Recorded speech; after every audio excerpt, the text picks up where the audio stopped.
यह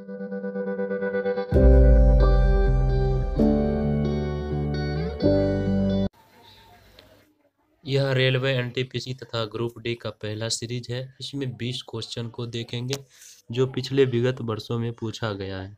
हमारे चैनल पर पहली बार आए हैं तो चैनल को सब्सक्राइब कर लीजिए और इसी तरह से सेट लाते रहेंगे। जैसे प्राचीन इतिहास लिए हैं, टॉपिक है सिंधु सभ्यता। सिंधु घाटी सभ्यता, पहला क्वेश्चन है, सिंधु घाटी सभ्यता डैश वर्ष पुरानी है और दक्षिण से गंगा घाटी के निचले क्षेत्रों व उत्तर में मालवा तक फैली हुई थी। ऑप्शन ए है 1000 ईसा पूर्व, ऑप्शन बी है 5000 ईसा पूर्व, ऑप्शन सी है 3000 ईसा पूर्व, ऑप्शन डी है 8000 ईसा पूर्व। इसका सही आंसर हो जाएगा ऑप्शन नंबर सी, 3000 ईसा पूर्व। सिंधु घाटी सभ्यता को हड़प्पा सभ्यता भी कहा जाता है। इस सभ्यता का नामकरण हड़प्पा नामक स्थल जहां यह संस्कृति पहली बार खोजी गई थी के नाम पर किया गया है। दूसरा क्वेश्चन है, डैश का विकास 5000 बीसी ईस्वी से मालवा के दक्षिण की ओर एवं उत्तर की ओर गंगा घाटी के पूरे तलहटी क्षेत्र में हुआ। उसी पहला का उल्टा क्वेश्चन है। ए है सिंधु घाटी सभ्यता, बी है आर्य समाज, सी है मौर्य समाज, डी है मगध समाज। इसका सही आंसर हो जाएगा ऑप्शन नंबर ए, सिंधु घाटी सभ्यता। सिंधु घाटी सभ्यता का विकास 5000 ईसा पूर्व में मालवा के दक्षिण की ओर एवं उत्तर की ओर गंगा घाटी के तलहटी के क्षेत्र में हुआ था। तीसरा क्वेश्चन है, हड़प्पा सभ्यता 2500 बीसी के आसपास विकास किया था। आज उन्हें हम क्या कहते हैं? ए है पाकिस्तान और अफगानिस्तान, बी है पश्चिमी भारत और पाकिस्तान, सी है अफगानिस्तान और पश्चिमी भारत, डी है भारत और चीन। इसका सही आंसर हो जाएगा ऑप्शन नंबर बी, पश्चिमी भारत और पाकिस्तान। हड़प्पा सभ्यता 2500 बीसी के आसपास विकसित हुई थी। इस सभ्यता का विस्तार पश्चिमी भारत और पाकिस्तान में है। हड़प्पा रावी नदी के तट पर पाकिस्तान के माउंट गोमरी जिले में स्थित है। इसकी खोज सन 1921 में दयाराम साहनी एवं माधव स्वरूप राय वत्स ने की थी। चौथा क्वेश्चन है, भारत का इतिहास सिंधु घाटी सभ्यता के जन्म से शुरू होता है जो लगभग डैश अस्तित्व में आई थी। ए है 2500 ईसा पूर्व में, बी है 4500 ईसा पूर्व, सी है 1500 ईसा पूर्व, डी है 6500 ईसा पूर्व। इसका सही आंसर हो जाएगा ऑप्शन नंबर ए, 2500 ईसा पूर्व। पांचवा क्वेश्चन है, सिंधु घाटी सभ्यता की सबसे महत्वपूर्ण विशेषता क्या थी? ए है वस्तु विनिमय प्रणाली, बी है स्थानीय परिवहन प्रणाली, सी है ईंट के बने भवन, डी है प्रशासनिक प्रणाली। इसका सही आंसर हो जाएगा ऑप्शन नंबर सी, ईंट के बने भवन। सिंधु घाटी सभ्यता की सबसे महत्वपूर्ण विशेषता ईंट के बने भवन थे। यह विश्व की प्राचीन नदी घाटी सभ्यताओं में प्रमुख है। ईंटों का प्रयोग सभी हड़प्पा बस्तियों में किया गया था। 6 नंबर क्वेश्चन है, सिंधु घाटी सभ्यता है, ए है ताम्रयुगीन सभ्यता, बी है लौहयुगीन सभ्यता, सी है अक्षयुगीन सभ्यता, डी है कांस्ययुगीन सभ्यता। इसका सही आंसर हो जाएगा ऑप्शन नंबर डी, कांस्ययुगीन सभ्यता। सिंधु घाटी सभ्यता को कांस्ययुगीन सभ्यता भी कहा जाता है। इस सभ्यता में पहली बार कांसा धातु का प्रयोग किया गया जो तांबे और टीन का मिश्रण था। सिंधु सभ्यता के 1400 केंद्रों को खोजा जा चुका है जिसमें 1925 केंद्र भारत में है।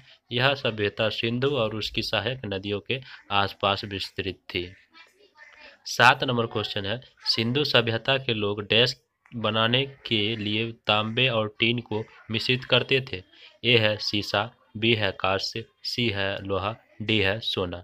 इसका सही आंसर हो जाएगा ऑप्शन नंबर बी, कांस्य। 8 नंबर क्वेश्चन है, निम्नलिखित में से कौन सा सिंधु घाटी सभ्यता का महत्वपूर्ण स्थान नहीं है? ए है कालीबंगा, बी है हड़प्पा, सी है मोहनजोदड़ो, डी है आजमगढ़। इसका सही आंसर हो जाएगा option number D, Azamgarh. Sindhu सभ्यता या सैंधव सभ्यता नागरीय सभ्यता थी। सैंधव सभ्यता के प्रमुख स्थल निम्न है: मोहनजोदड़ो, हड़प्पा, चन्हुद्रो, लोथल, बनावली, धौलावली, राखीगढ़ी एवं कालीबंगन। अर्थात सिंधु सभ्यता में आजमगढ़ का कोई स्थान नहीं है। 9 नंबर क्वेश्चन है, मोहनजोदड़ो का नाम अर्थ डैश में मुर्दों का टीला है। ए है फारसी, बी है उर्दू, सी है हिंदी, डी है सिंधी। इसका सही आंसर हो जाएगा option number D, Sindhi. Sindhi भाषा में मोहनजोदड़ो का अर्थ मृतकों का टीला है। यह दुनिया का सबसे बड़ा नियोजित और उत्कृष्ट शहर माना जाता है। यह सिंधु घाटी सभ्यता का सबसे परिपक्व शहर है। यह नगर वर्तमान में पाकिस्तान के सिंधु नदी के किनारे स्थित है। इसका उत्खनन राखल दास बनर्जी ने 1922 ईस्वी में जॉन मार्शल के निर्देशन में की थी। 10 नंबर क्वेश्चन है, हड़प्पा के लोग निम्नलिखित भगवान में से किसकी पूजा नहीं करते थे? ए है शिव, बी है विष्णु, सी है कबूतर, डी है स्वास्तिक। इसका सही आंसर हो जाएगा option number B, Vishnu. Mohenjodaro की एक मोहर पर स्वास्तिक चिन्ह था। एक त्रिमुखी पुरुष को सिंहासन पर योग मुद्रा में बैठाए दिखाया गया, जिसे शिव का आदि रूप माना जाता है। उसके दाएं तरफ साथी एवं बाघ तथा बाएं तरफ गेंडा एवं भैंसे का अंकन है। हड़प्पा सभ्यता के लोग धरती को उर्वरता की देवी मानकर इसकी पूजा करते थे। पशु पक्षी जल वृक्ष सर्प अग्नि आदि की पूजा भी हड़प्पा सभ्यता में ही होती थी। हड़प्पा सभ्यता के लोग भगवान विष्णु की पूजा नहीं करते थे। 11 नंबर क्वेश्चन है, सिंधु घाटी सभ्यता के लोग डैश की पूजा करते थे? ए है हनुमान, बी है काली, सी है यप्पा, डी है पशुपति। इसका सही आंसर हो जाएगा option number D, Pashupati. Sindhu घाटी सभ्यता एक नवगीय सभ्यता थी। सिंधु घाटी सभ्यता के लोग तीन मुख वाले देवता पशुपति की पूजा करते थे। सिंधु घाटी सभ्यता में विशाल स्नानघर मोहनजोदड़ो से प्राप्त हुआ है। सिंधु घाटी सभ्यता की भावचित्रात्मक लिपि दाईं ओर से बाईं ओर लिखी जा। 12 नंबर क्वेश्चन है, धौलावीरा एक पुरातात्विक स्थान किस समयावधि से जुड़ी हुई है? ए है गुप्त अवधि, बी है मगध अवधि, सी है सिंधु घाटी सभ्यता, डी है चालुक्य अवधि। इसका सही आंसर हो जाएगा option number C. Dholavira Gujarat के कच्छ जिले में मनहर और मनेसिरा नदियों के बीच खादिर द्वीप पर स्थित सिंधु सभ्यता का एक नगर था। इसकी खोज 1967-68 ईस्वी में जेपी जोशी ने तथा उत्खनन 1990-91 ईस्वी में डॉक्टर आर.एस. बिष्ट के निर्देशन में हुआ था। टॉपिक नंबर 2 है वैदिक सभ्यता। 13 नंबर क्वेश्चन, सबसे पुराना वेद डैश है? ए है सामवेद, बी है यजुर्वेद, सी है अथर्ववेद, डी है ऋग्वेद। इसका सही आंसर हो जाएगा ऑप्शन नंबर डी, ऋग्वेद। ऋचाओं के क्रमबद्ध ज्ञान के संग्रह को ऋग्वेद कहते हैं। ऋग्वेद में सबसे पुराना वेद है। इसमें 10 मंडल, 1028 सूक्त एवं 10,462 ऋचाएँ हैं। इस वेद के ऋचाओं को पढ़ने वाले पुरोहित को होत्री कहते हैं। विश्वामित्र द्वारा रचित ऋग्वेद के तीसरे मंडल में सूर्य देवता सावित्री को समर्पित प्रसिद्ध गायत्री मंत्र, इसके 9वें मंडल में देवता सोम का उल्लेख है। 14 नंबर क्वेश्चन है, ऋग्वेद में ऐसे डैश मंत्र हैं जिनमें अपारमाणविक वाल्मीकि भजन शामिल है? ऑप्शन है 1549, ऑप्शन बी है 1028, ऑप्शन सी है 760, ऑप्शन डी है 1875। इसका सही आंसर हो जाएगा ऑप्शन नंबर बी, 1028। 15 नंबर क्वेश्चन है, ऋग्वेद में डैश मंत्र है? ए है 1014, बी है 1028, सी है 1035, डी है 1020। इसका भी सही आंसर हो जाएगा ऑप्शन नंबर बी, 1028। 16 नंबर क्वेश्चन है, निम्नलिखित में से कौन सा वेद जादुई अष्टों और वशीकरण के बारे में बताता है? ए है अर्थवेद, बी है सामवेद, सी है ऋग्वेद, डी है यजुर्वेद। इसका सही आंसर हो जाएगा option number A, Atharvaveda. Atharvaveda को ब्रह्मदेव भी कहा जाता है अथवा ऋषि के नाम पर यह वेद का नाम अथर्ववेद पड़ा।